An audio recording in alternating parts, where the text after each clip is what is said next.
sehat batine lan diparingi istiqomah. Iki gerimis dari tadi berangkat ya, sampun hujan. Tetap semangat Bu nggih. Ngapunten niki mugi-mugi wonten manfaate, wonten barokah. Kita merebutkan bahan masalah agama. Semoga nanti apa yang disampaikan benar-benar membawa manfaat fid wa dunya wal akhirah. Amin ya rabbal alamin. Kaping kalipun biqaulina Allahumma sholli ala sayyidina Muhammad wa ala alihi washabbihi. Mungkin-mungkin kita sedaya, keluarga kita, budak kita sedaya dipun akui dari sunnah Kanjeng Muhammad ingkang minjang pikantuk syafaatipun. Amin ya rabbal alamin. Para rawuh ingkang mulya, nggih cuaca niki dudumane nggih saking Gusti Allah. Dados kita ketika melampai suatu ibadah niki termasuk pikantuk fadlipun Gusti Allah, pikantuk anugerah saking kemurahan saking Gusti Allah. Mula kita syukuri, alhamdulillah, dalam kondisi apapun bisa kita melaksanakan sholat 5 waktu, okay? Dalam kondisi apapun bisa melaksanakan tugas kewajiban kita sebagai ibu rumah tangga, okay? Bapak rumah tangga, atau jadi yang menjadi kewajiban kita, baik hubungan kita kepada Allah, kepada sesama manusia, dan juga kepada lingkungan.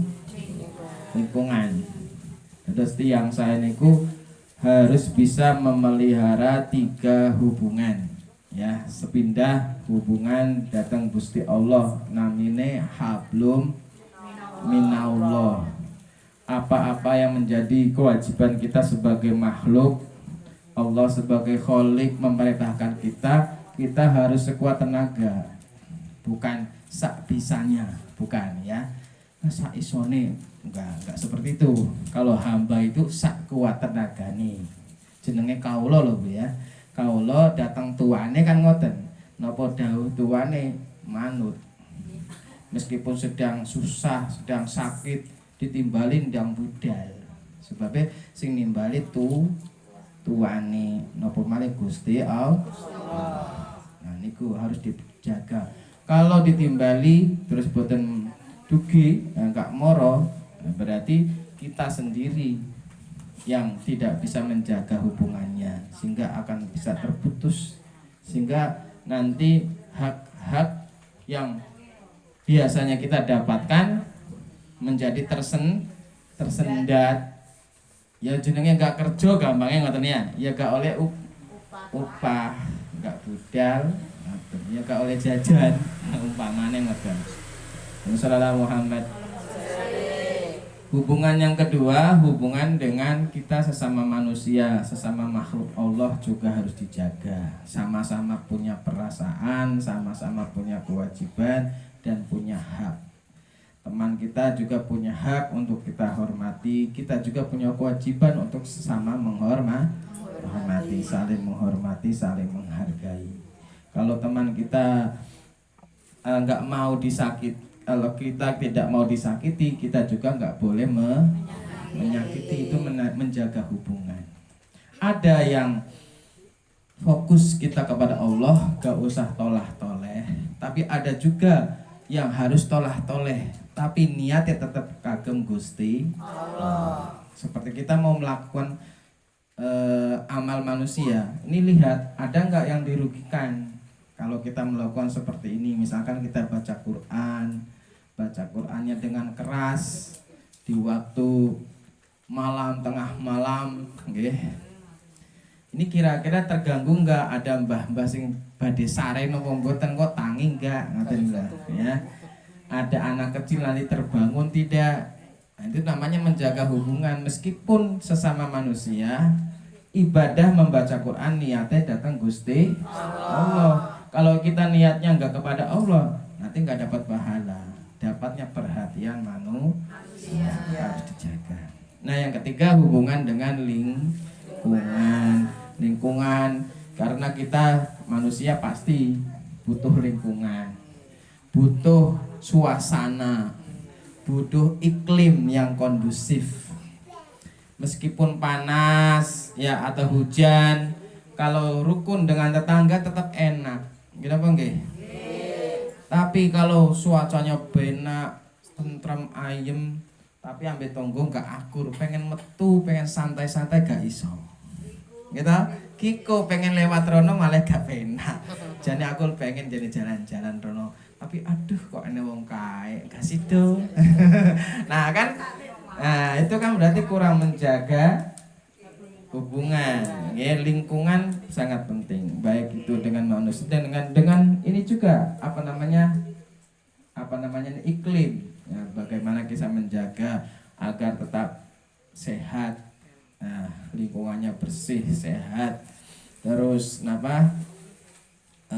sehingga terhindar dari bencana banjir gitu, longsor.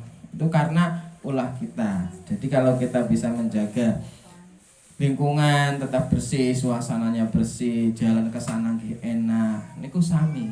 Niku meskipun kita membersihkan lingkungan tetap niku wonten nilai ibadah kepada Allah. Istilahnya sama niku namanya program Kemenak niku termasuk prioritas. Ya nomor sekawan itu diantara program prioritas saking Kementerian Agama itu menjaga ekoteologi. Jadi hubungan kita dengan alam itu bisa meningkatkan keimanan kita kepada Allah. Contohnya kita bersih-bersih.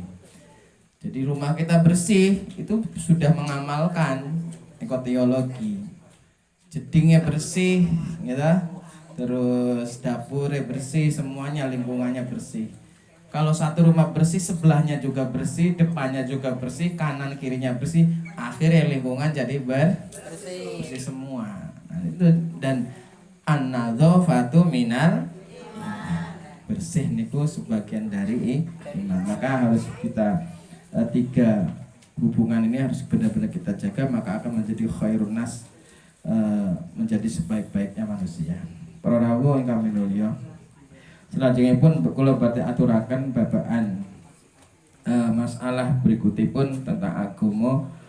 Pada malam hari ini akan menyampaikan tentang hukum-hukum membaca bismillah. Hukum napa Bu? Membaca bismillah. Ini kula kutip di sini ada redaksi kitab I'anatul Thalibin juz awal Shahifah 9 didawakan ila hadratin Nabi Mustafa Muhammadin sallallahu alaihi wasallam khususan muallif hadza kitab I'anatul Thalibin khususan masyayikh a'adha alaina min barakatihi wa karam fid dini wa dunya wa akhirah. Al-Fatihah. A'udzu billahi minasyaitonir rajim. Bismillahirrahmanirrahim. Alhamdulillahirabbil alamin arrahmanir rahim maliki yaumiddin iyyaka na'budu wa iyyaka nasta'in ihdinas siratal mustaqim siratal ladzina an'amta 'alaihim ghairil maghdubi 'alaihim waladdallin. Kalau pembahasan dahulu pernah kita sampaikan tentang ta'awudz, nggih. Ta'awudz itu apa? Membaca a'udzu billahi minasyaitonir rajim. Itu membaca ta'awudz itu minta perlindungan kepada Allah. Selanjutnya pun kita membahas tentang hukumnya bismillah. Al-basmalatu utawi bismillah iku matlubatun dan tuprih atau disunahakan, ya dituntut, dianjurkan fi kulli amrin ing dalam saban-saban perkara dibalin kang duweni tingkah bagus ay halin yuhtamu bihi syara'an yang diperhatikan oleh agama, sesuatu yang disyariatkan diperhatikan oleh syariat agama Islam, maka dianjurkan membaca bismillah. Bihaisu la yakunu muharraman lidatihi, sekiranya perkara itu tidak mengandung unsur keharaman pada zatnya. Wala makruhan kadalik, begitu juga tidak sesuatu yang tidak makruh. Wala min safasifil umuri ay muhkiratiha, dan juga tidak pada sesuatu yang remeh. Para rawuh sedulur ingkang minulya. Jadi membaca basmalah itu pada dasarnya hukumnya sangat dianjurkan. Dianjurkan itu ada yang wajib, ada yang sunnah, ada yang makruh, ada yang mubah. Baca bismillah ngoten niku macam-macam hukumnya. Jadi boten sembarang perkara bismillah ngoten. Tapi intine nek perkarane apik, sunnah maos bismillah. Kalau perkaranya sesuatu itu haram, makruh atau yang hina, maka tidak dianjurkan baca bismillah. Fatahrumu alal muharrami lidzatihi kazina. Maka membaca bismillah itu haram. Kok iso haram? Pada sesuatu yang zatiannya haram. Contohnya zina. Ada orang memperkosa ya orang lain kan. Nah, bismillah dulu. Itu bukannya enggak usah ya. Enggak, karena hukumnya haram. Zina itu memang hukumnya haram. Ya enggak usah bismillah, umpama dia ngerti barang. Sebabnya memang dzatiyahnya tuh haram. Sesuatu yang dzatiyahnya haram, baca bismillahnya malah haram. Ya. Contohnya film umpamanya perampok nonton ya. Nah, iki boten enten ya, cuman dicontohkan mawon. Bahwa sesuatu ternyata mau bismillah kok enek sing haram kuku ya. Contohnya niku melakukan sesuatu yang diharamkan. Jadi nek nglakoni sesuatu yang haram gak usah bismillah. Contohnya apa, Bu? Nah, sengaja batal. Nah, atau ya piye ya? Mencuri bismillahirrahmanirrahim. Nah, kadang-kadang kan wah, iki sendale apik. Bismillahirrahmanirrahim. Tak ganti sendal elek, tak cukup sendal apik. Iki nyolong iku hukumnya haram. Maca bismillah luwih haram. Jadi gak usah bismillah nek nyolong Bu ya. Malah double sebabnya apa? Bismillah ini mengandung asma Allah sing mulya, enggak oleh digatokne sing elek. Ya, maksudnya inti haramnya tuh gitu, bersama dengan merendahkan Gusti Allah nih. Paham ya? Nah, itu satu yang bisa dicatat. Pokoknya sesuatunya itu memang haram pada zatnya, memang hukum aslinya haram. Contohnya zina, mencuri, itu memang aslinya haram. Sebabnya ada yang enggak asli haram. Contohnya lali aridin kal wudu'i bimain maksubin. Tidak haramnya yang baru datang. Haram baru datang contohnya pripun? Contohnya berwudu tapi menggunakan air gosoban. Air gosoban itu airnya orang lain kita pakai tanpa izin. Itu namanya gosok. Wudune api. Kenapa nggih? Pada sholat kan wudu. Jadi wudu kan hukumnya malah bisa wajib juga, mau sholat kan harus wudu. Boten kados zina, zina hukumnya haram, mencuri haram, nek wudu malah wajib. Nah, ketika mau wudu, bismillah ini tetap enggak dosa. Meskipun yang digunakan itu airnya tonggone tanpa izin, karena gosok itu kaya nyolong. Bedane nek nyolong iku dipek selawase, nek gosok niku dibalik noneh. Ya. Paham niki, Bu? Jadi mumpami wudu tetap dianjurkan maca bismillah. Sebaiknya ya itu jangan menggunakan air gosoban. Jadi air gosoban airnya orang lain.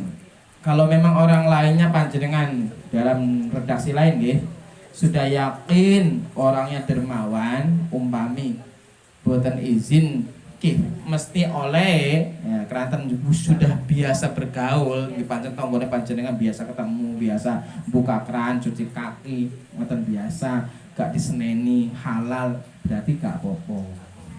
Nah sing ngeten iki mungkin ning daerah sing panjenengan boten kenal, ngoten lho.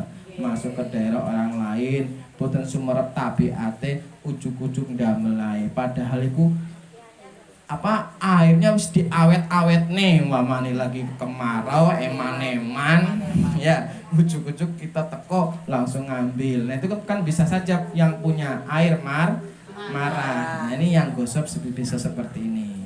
Jadi lihat kondisinya. Dilanjutkan nggih. Wa tukrahu alal makruhi lidatihi. Membaca bismillah ada hukumnya makruh. Makruh kenapa, Bu?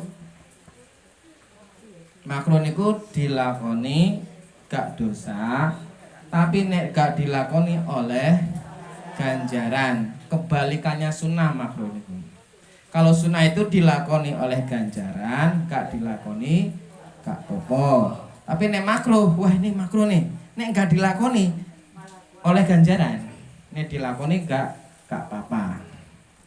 Di sini contohnya, jadi memang makruh zatnya. Ikut contohnya kan nodori li faroji zaujatihi, melihat kemaluan pasangannya.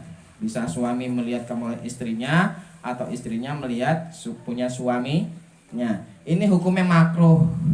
Masing sunnah merem. Sebabnya apa?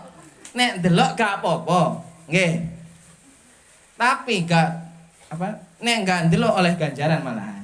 Nah, iku makruh ngoten niku. Paham, Bu? Makanya enten sahabat yang punya gelar berbeda. Kalau yang lain gelarnya itu radhiyallahu an, ya. Tapi kalau satu sahabat ini gelarnya itu karramallahu wajhah, wajahnya dimuliakan oleh Allah karena nggak pernah melihat kelaminnya, baik itu pasangannya maupun dirinya sendiri. Nah, sinten, Bu? Sahabat Ali, ya, sahabat Ali bin Abi Thalib karramallahu wajhah. Hukumnya sunnah tidak melihat. Kalau melihat ya gak apa-apa, gak dosa, karena hukumnya makruh. Cuma misalkan ditinggalkan malah oleh kan, jadi gak usah baca bismillah. Ngapunten, ya, mau melakukan hubungan, nek nek anake gak apa-apa, Bu, jenengan nyawi anake. Niki kan bahasane li farozi zaujatihi. Jadi farjinya pasangane, bukan anake. Kalau punya pasangannya itu sebaiknya tidak dilihat. Dan gak usah baca bismillah. Kok bismillahirrahmanirrahim sawah. Itu malah dosa, ya. Bisa dosa. Tapi hukumnya makruh niki. Bukan sampai dosa, makruh. Lali aridin, tidak yang makruh baru datang. Jadi ada yang makruhnya baru datang. Jadi bukan asli makruh, tapi makruhnya karena ada penyebab baru datang maksudnya. Contohnya ka aklil basoli, koyo maem brambang. Brambang ku bawang ya. Bawang, baunya bawang mungkin sejenisnya pete. Nah, pete itu maem pete, maem bawang, sekiranya itu nanti mengandung bau yang tidak disukai oleh sebagian manusia, nah itu makanya itu tetap sunnah baca bismillah, ya, karena hukum makruhnya makruh baru datang, ya.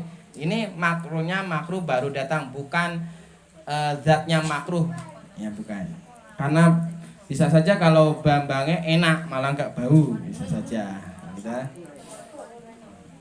Kemudian wala tutlabu ala safasifil umuri, dan juga baca bismillah tidak dianjurkan pada sesuatu yang remeh. Contohnya kakansi zabalin. Kakansi zabalin contohnya menyapu kotoran. Nah, ketika menyapu kotoran, itu gak usah maca bismillah. Ngapunten umpami umaya keteleke, ya. Nah, ketika nyapu kotoran, pas kotorane nggih, pas tretonge ngoten, gak usah membaca bismillah. Ngapunten misalkan duwe ternak kambing, sapi, niku ketika pas nyawang kotorane gak usah baca bismillah. Kenapa itu? Karena enggak asma Allah yang mulia itu jangan disanding nih ngoten lho. Jane perbuatannya apik wong jenenge resik-resik kok. Ngene apa nggih? Jadi nek pengen maca bismillah ojo pas ning nggone sadurunge mlebu kandang.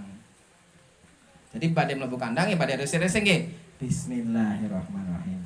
Gak apa-apa karena masih tempat yang suci. Tapi ketika sudah masuk kandang wis ningali teletong gak usah baca bismillah. Sami ketika kita mau masuk kamar mandi. Membaca doa jangan di dalam. Ya, membacanya sebelum masuk kamar mandi. Bismillahirrahmanirrahim. Allahumma inni a'udzubika minal khubuthi wal khaba'is. Terus masuk. Nah, kalau sudah di dalam nggak boleh baca bismillah karena itu tempat kotor, najis, banyak najisnya. Gak pareng, ya. Itu disanding nih karena kita niatnya mengagungkan asma Allah. Jadi ketika membersihkan kotoran pun gitu. Jangan membaca bismillahnya jangan ketika pas megang lagi ngerek-ngerek bro. Tapi mau saya sak diringi ngoten lah. Badhe budal misalkan di sawang loh kotor ratane ning jowo kok akeh kotoran. Nah, jangan ngambil nopo air bismillah. Enggak apa-apa. Kari melampah teko lawange bismillahirrahmanirrahim. Nah, pas dugine wis kari nglakoni tok. Paham nggih? Maksudnya niku maksudnya disanding ning ngoten niku.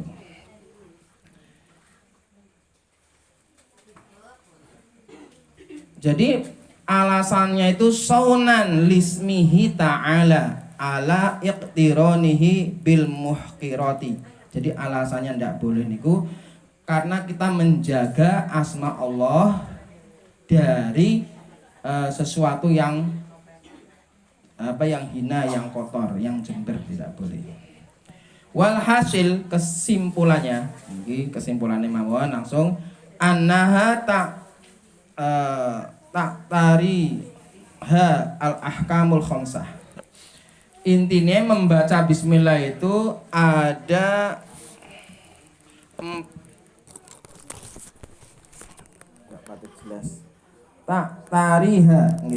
tarihal ahkam. Ada 5 hukum intinya, ya. Yang pertama wajib membaca bismillah niku wajib. Kapan? Yaitu kama fi sholati indana ma'asyiras Syafi'iyah. Menurut Syafi'iyah membaca bismillah wajib itu ketika sedang sholat, yaitu membaca surat apa?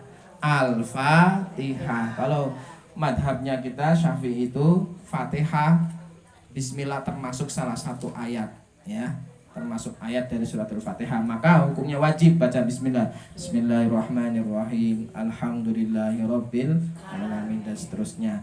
Kalau nggak ada Fatihah, nggak ada bismillahnya, berarti nggak sah sholatnya, nggak sah Fatihah, nggak sah sholatnya. Maka membaca bismillah ketika di dalam sholat hukumnya wajib. Yang kedua wal istihbab ainan, hukumnya sunnah pada zatnya. Contohnya fil wudu'i wal gusli, hukumnya sunnah ketika misalkan mau wudu, mau mandi, itu baca bismillah. Bismillahirrahmanirrahim. Alhamdulillahilladzi ja'alal ma'a tahura. Segala puji bagi Allah yang telah menjadikan air ini suci. Itu hukumnya sunnah. Wa kifayatin, ngapunten niki tambahan ilmu niki. Ada yang hukumnya kifayah. Sunnah kifayah itu kama fi aklil jamaah wa kama fi jima'iz zaujain. Fataktafi tasmiyatu ahadihima. Hukum sunnah kifayah. Jadi sunnah kifayah itu cukup salah satu perwakilan saja, yaitu membaca bismillah ketika makan berjamaah. Makan berjamaah itu misalkan melengsaran itu loh. Gitu? Lengseran diadep wong sekawan. Sing tunggal maos bismillahirrahmanirrahim banter ya. Bismillahirrahmanirrahim. Niku pun cukup. Sebelah niku pun cukup oleh ganjaran. Umpami gak bismillah gak apa-apa. Nek pengen mantep ya bismillah niku makan yang berjamaah. Yang kedua ketika jamaah, ketika suami istri berjamaah, kumpul bareng maksudnya kuwi, bukan sholat ya. Ketika kumpul bareng, turu bareng, niku cukup salah satu saja. Jadi boleh suami yang baca bismillah, boleh istri yang baca bismillah. Ya mau cokape oleh gak? Ya oleh, bangga. ya Pak, nggak boleh. Cuman di sini namanya kalau sunnah kifayah. Jadi ada fardu kifayah, ada sunnah kifayah. Kalau fardu kifayah contohnya sholat jenazah. Jadi kalau ada sak kampung, ada yang sudah sholat satu, yang lainnya cukup. Umpamanya nggak sholat gak dosa. Nek melok sholat ya luwi api. Niku wajib fardu kifayah. Nek sunah kifayah nggih kados wau kados maem. Nek maca dhewe-dhewe luwi api. Umpami salah satu sampun Fatak kama qala Asy-Syamsu Romli An-Naw Az-Zahir niku pendapate Syekh Syamsu Romli. Wa tahrim fil muharram dzati. Ada juga yang berikutnya yang hukumnya haram seperti yang sudah dicontohkan tadi, dan juga wal karoha fil makruh adzati, dan yang makruh juga ada yang tadi sudah saya jelaskan. Wal ibahah yang terakhir hukumnya mubah. Baca bismillah itu mubah niku boleh dibaca, boleh tidak dibaca, boleh. Contohnya nopo? Niki tang mriki disebatakan wal ibahatu fil mubahati allati la syarafa fiha, pada sesuatu yang tidak ada kemuliaan di dalamnya. Contohnya kanak limata'in mim makanin ila akhor, yaitu contohnya seperti